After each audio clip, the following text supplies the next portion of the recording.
Hey guys, hope you're doing well and welcome to this video. This video marks the beginning of a complete tutorial series on Go high-level automation. Many of you have requested detailed and descriptive videos explaining how workflows actually function and how to build automations from beginner to advanced level.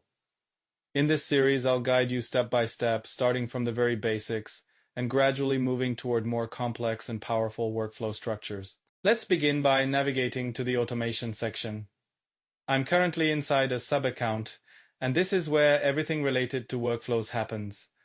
This video is a basic introduction to Go high-level workflows.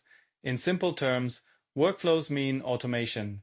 They are designed to perform automated actions whenever a specific event occurs inside the system. An event can be a form submission, an appointment booking, a survey submission, a new contact being created, or even something like a contact's birthday.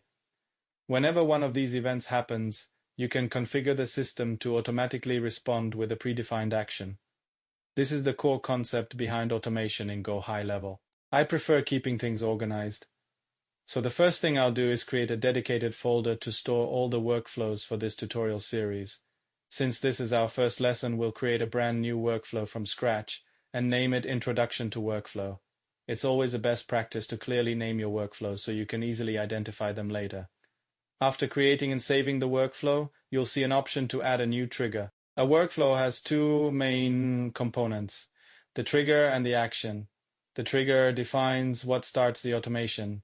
It could be a form submission, appointment booking, new contact creation, or even a birthday reminder.